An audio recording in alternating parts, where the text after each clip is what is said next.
Tinywhoops are stupid. They're stupid little plastic frames with their tiny little motors and their tiny propellers. They sound ridiculous. And what's worse is that I can't use my DJI goggles with them. Okay, a lot of people got triggered in my last video about a comment I made about Tinywhoops, and they thought I was saying all of those things. I wasn't. This is actually what I said. And as much as I love cruising around the apartment in this, it doesn't have enough power to really be considered like an FPV quad. It is a little bit more like a toy.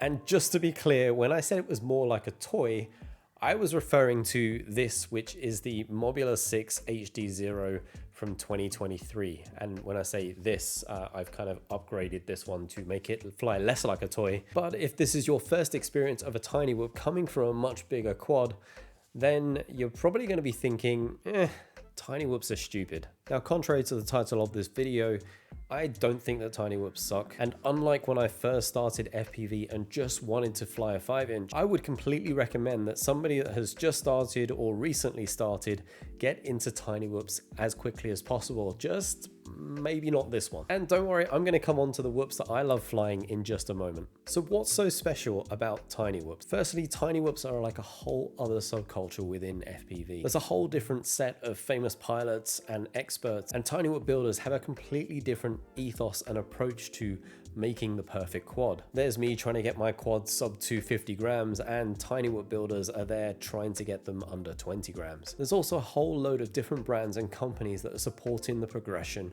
of these tiny little quads. But the advantages of Tinywhoops make me wish I'd got into this much sooner than I did in my FPV journey. So let me give you a few reasons why I think you should consider flying a Tinywhoop. And if you already fly Tinywhoops and you think I've missed something, let me know in the comments below.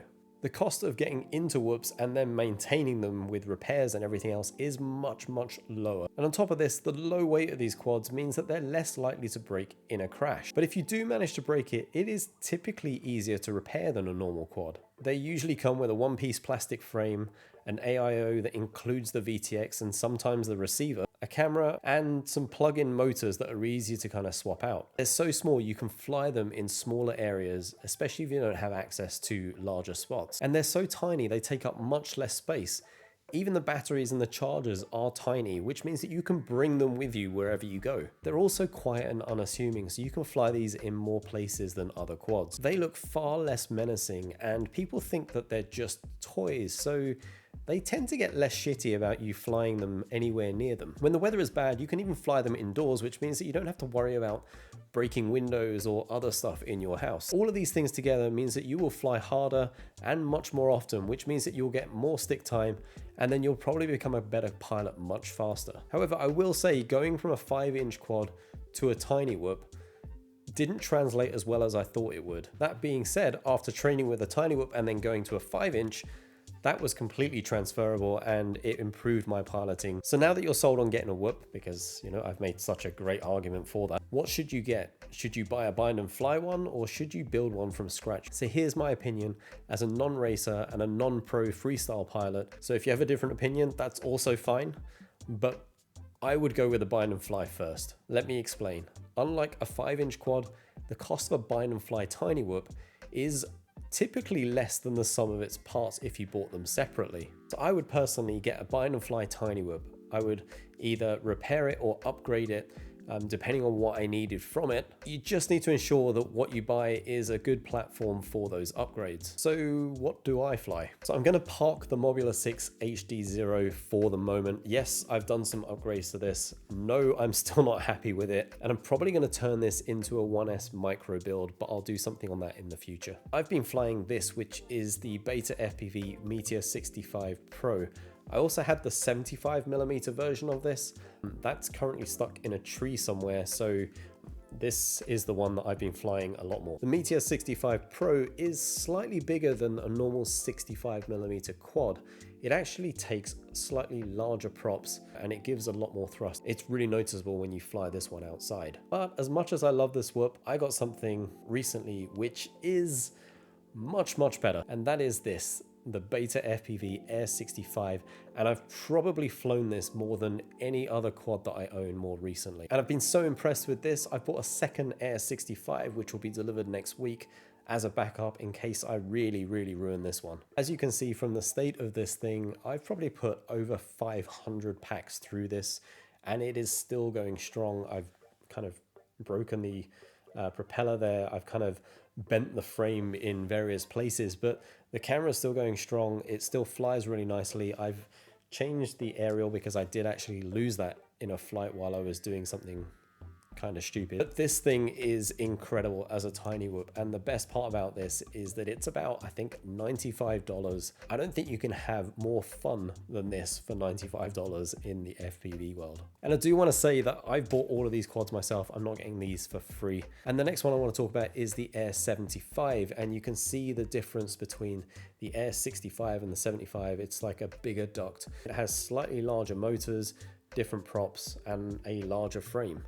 Everything else on the inside, the same camera, same VTX, same receiver as well. Now, a lot of people prefer 75mm whoops, especially if they're flying outside. I really like this to fly outside. It is much more efficient. It travels further. It can go a little bit faster as well. I do prefer the Air65 though. It seems easier to fling about and do tricks. The other thing with this is that I probably haven't put as many packs through this because I don't have as many of the larger battery. And already I've kind of broken one of the solder joints on here, so I've had to do repairs on this one, whereas the smaller one, all I've had to do is replace the props on here. And even the canopy on this one is pretty good. It's still in one piece. The canopy on this one I actually broke at the bottom here after about maybe 100 packs. Hello there, Editing Gareth here from the future with a little update on the Air65. I was doing one of Tyrant FPV's Freestyle Bootcamp challenges. I'll leave a link to that in the description below. And after this crash, I managed to tear out the VTX antenna pad from the AIO. Apparently the canopy on the Air65 and Air75 causes a little bit of stress on the UFL connector here, and this can happen. You can easily modify this by snipping this off, and if you're watching this in the future, you may not need to worry about it because BetaFPV are pretty good at listening to pilots' feedback and implementing changes. But it's an easy modification for you to do yourself, so just make sure that you do that if you get one of these. Anyway, I'm still impressed at how much of a beating this thing has taken over the past couple of months. I'm surprised that nothing else has broken on this so far. But I wanted to give you a quick and honest update on that, and let's just get back to the video. I even think these two are the same price, so that kind of makes you think, right, well, wouldn't you just get the bigger one?